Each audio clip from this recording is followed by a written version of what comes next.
4-1, the final score here at the Walden Soccer Complex. Stephen Williams back with you as we get set for post-game reaction. 3 second-half goals tallied by the Lady Cougars make it a 4-1 final as they knock off Flagler.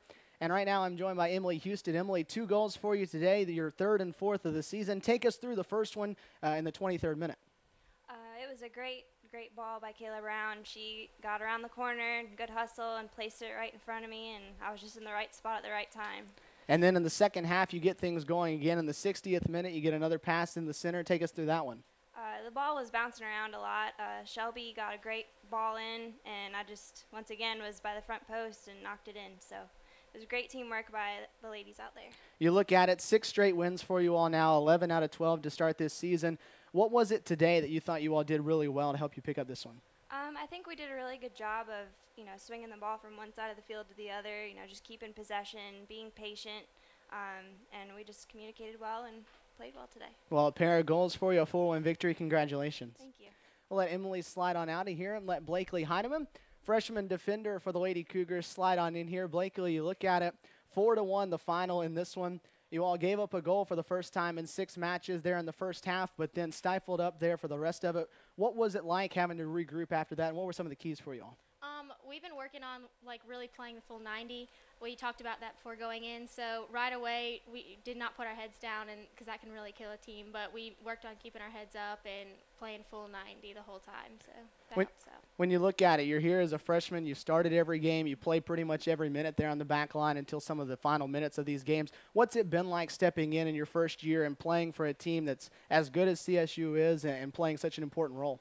It's definitely an honor. It's really, you have to earn it, so I'm proud of that, but I can't really get a big head about it because I'm just a freshman, but it's really, it's made me step up, definitely. As you all go forward, you have a few more regular season matches left before postseason play. What's some of the things you feel like you all have to do and improve on as you go forward? Communication is always a big deal with us, and really right now is our finishing. We've been working a lot on that in practice lately. Well, Blakely, congratulations. Thank a 4-1 victory for you all, 6 in a row. And we'll let the head man, Jay Entlich, slide in here and get his thoughts as his Lady Cougars, the 10th ranked team in the country, pick up another victory, victory number 11 for you, Coach, 6 in a row. Your initial thoughts on this one? It was a tough first half for us, tough for us to get out the gate. But, again, depth plays a toll, and we got some kids to step on in the second half and raise the level and finally put the ball in the back of the net and scored some really good goals today. Tougher to play early afternoon starts than it is for the night ones? Well, I think so. But, it's the same time we practice during the week.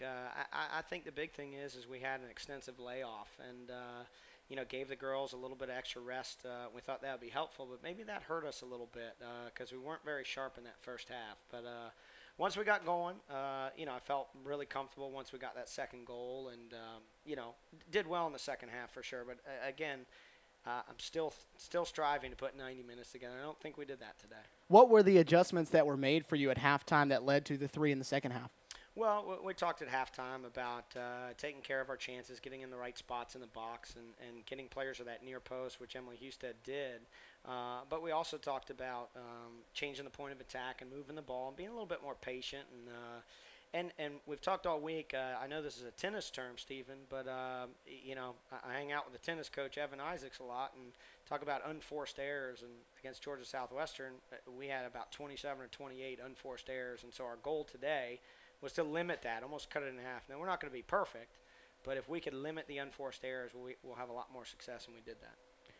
You move forward now. Friday night, you step outside of Peach Belt Conference action. A good North Alabama team that's in the top 15 in the country comes in here. What are you looking for out of them on Friday?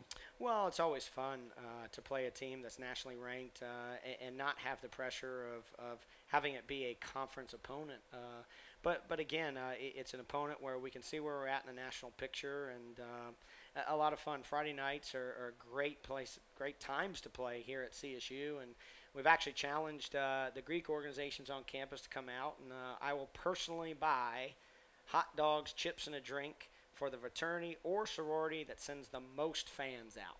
So I'm hoping that we get a huge crowd Friday night. Well, a generous offer from you. Hopefully we do pack out the Walden Soccer Complex on Friday. Coach, 6 victories in a row, 11-1 on the season. Congratulations. Great. Thanks, Stephen. Head coach Jay Entlich wrapping things up here. Post-game thoughts after a 4-1 victory for the 10th-ranked Lady Cougars over Flagler here on this Monday afternoon in Columbus, Georgia. Emily Husted got the scoring started. The first 2 goals of this game, Kansas Bailey gets one. Kelsey Pelletier puts one in late. The Lady Cougars do have their scoreless minute streak snapped, but they put 4 goals on the board. They go to 5-1 inside Peach Belt Conference play and 11-1 on the season. Friday night is when we're back here again with you once again on Cougar Sports TV and here at the Walden Soccer Complex. As we talked about, North Alabama, the team that comes calling. It is a 6 o'clock kick. A new poll comes out tomorrow for the top 25, but as of right now, these 2 teams are top 15 teams in the country. So it should be a fun one on Friday night, and then on Sunday, we're back at it again at 1 o'clock for Clayton State. We hope to see you all then. Stephen Williams saying so long here from the Walden Soccer Complex.